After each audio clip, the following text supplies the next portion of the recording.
दोस्तों the dark files में आपका स्वागत है। दोस्तों आज का यह मामला कर्नाटक के बेंगलुरु का है। 21 अप्रैल 2025 की शाम बेंगलुरु के एक शांत और संपन्न इलाके में एचएसआर के लेआउट में एक ऐसी घटना घटी जिसने पूरे देश को हिलाकर रख दिया।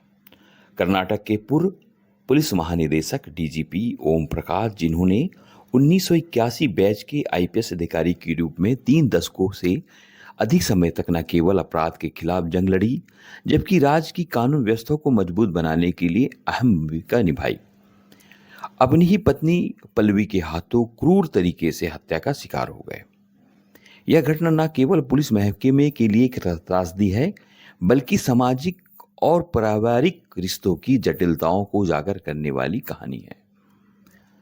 दोस्तों, यह वारदात उस समय हुई जब ओम प्रकाश अपने घर में दोपहर के भोजन के बाद आराम कर रहे थे। उनके 24 वर्षीय बेटे कार्तिकेय, जो कि एक सॉफ्टवेयर इंजीनियर के रूप में बेंगलोर में ही काम करते हैं, उन्होंने पुलिस को बताया कि उस दिन घर में तनाव था। पल्लवी, जो कि पिछले कुछ वर्षों से मानसिक स्वास्थ्य समस्याओं से जूझ रही थी, अचानक हिंसक हो उठी। उन्होंने रसोई से मिर्ची का पाउडर लिया और ओम प्रकाश के चेहरे पे फेंक दिया, जिससे कि ओम प्रकाश असहाय होकर चीखने लगे। उसके बाद पल्लवी ने अपने साथ लाए हुए रसोई से जो चाकू लेके आई थी, उसने ओम प्रकाश पर हमला कर दिया। कार्तिकेय के मुताबिक उसने अपनी मां को रोकने की कोशिश की, लेकिन उसकी बहन कृति, जिसकी उम्र 19 साल है, उसने उसे धक्का देकर अलग कर दिया। पल्लवी ने ओम प्रकाश पर कई वार किए, जिससे कि सीधे 2 उनके सीने और गले पे लगे, जिससे उनकी मौके पर ही मौत हो गई।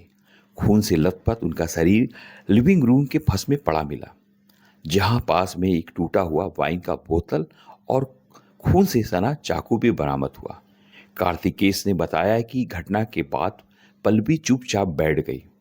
उसने कुछ देर पहले ही अपनी एक सहेली को फोन कर बताया था। कुछ देर के बाद पुलिस कंट्रोल रूम में 112 पर कॉल कर उसने आत्मसमर्पण कर दिया और उसने कॉल कर बताया कि मैंने राक्षस को मार दिया, अब मुझे जो भी सजा देना है दे दो। उसके बाद तुरंत उसने अपने एक करीबी दोस्त को वीडियो कॉल करके भी यह बात दोहराई थी, जिसकी रिकॉर्डिंग पुलिस के हाथ में लग गई है। पुलिस की प्रारंभिक जांच में यह सामने आया कि पल्लवी पिछले 5 वर्षों से सिंक्रोजोफ्रेनिया जैसी गंभीर मानसिक बीमारी से पीड़ित थी और नियमित रूप से मनोचिकित्सक की सलाह ले रही थी। ओम प्रकाश, जो अपनी सेवाओं के दौरान कठोर और निष्पक्ष छवि के लिए जाने जाते थे, वो अपनी निजी जीवन से भी जूझ रहे थे। परिवार के करीब लोगों का कहना है कि पल्लवी के व्यवहार में उतार चढ़ाव के कारण घर में अक्सर विवाद होते थे। खासकर पिछले 6 महीनों से स्थिति और खराब हो गई थी, जब ओम प्रकाश ने अपनी सेवानिवृत्ति के बाद डंडोली की एक निजी संपत्ति को बेचने का फैसला किया, जिससे कि पल्लवी और कृति दोनों ही नाराज हो गए, क्योंकि वे नहीं चाहते थे कि वे उसे बेचे और वो अपने अनुसार, अपने हिसाब से उसका इस्तेमाल करना चाहते थे। कार्तिकेय ने पुलिस को यह बताया कि उसकी मां और बहन दोनों इस संपत्ति को लेकर ओम प्रकाश से बार बार बहस करती थी। पिछले हफ्ते एक झगड़े के बाद ओम प्रकाश अपनी बहन सरिता कुमारी के घर चले गए थे, जो ओम प्रकाश मूलतः बिहार के रहने वाले थे, लेकिन कृति ने उन्हें फोन कर घर वापस लौटने का दबाव डाला। कार्तिकेय का यह शक है कि कृति ने इस घटना में अपनी मां का साथ दिया है। पुलिस ने इस मामले को गंभीरता में लेते हुए इस मामले को सेंट्रल क्राइम ब्रांच सीसीबी को सौंप दिया है। प्रारंभिक जांच में पल्लवी को 14 दिन की न्यायिक हिरासत में भेजा गया है, जबकि कृति को भी पूछताछ के लिए हिरासत में लिया गया है।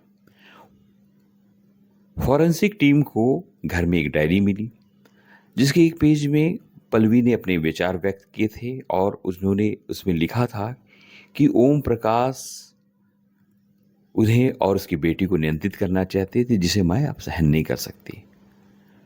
पुलिस को संदेह कि यह हत्या सुनियोजित हो सकती है, क्योंकि मिर्ची पाउडर, चाकू का इस्तेमाल सुनियोजित हमले की ओर इशारा करता।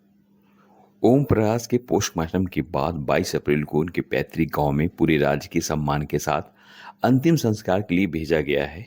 यह घटना कई सवालें छोड़ गई है। क्या मानसिक बीमारी ने एक परिवार को तबाह कर दिया, या फिर संपत्ति और शक्ति के विवाद में हिंसा को जन्म लिया? पुलिस जांच और कोर्ट के फैसले के बाद सच्चाई सामने आएगी, लेकिन ओम प्रकाश की हत्या ने पुलिस, परिवार और मानसिक स्वास्थ्य जैसे मुद्दों को एक नई बहस दे दी है। क्या यह व्यक्तिगत त्रासदी है, या एक गहरे रहस्य की शुरुआत है? समय इसका जवाब देगा। दोस्तों, यह कहानी आपको कैसी लगी? अगर आपको कहानी पसंद आई हो तो कृपया मेरे चैनल द डार्क फाइल्स को लाइक, शेयर एंड सब्सक्राइब करें। मिलते हैं एक नई कहानी के साथ। तब तक आप अपना ख्याल रखिए। जय हिंद।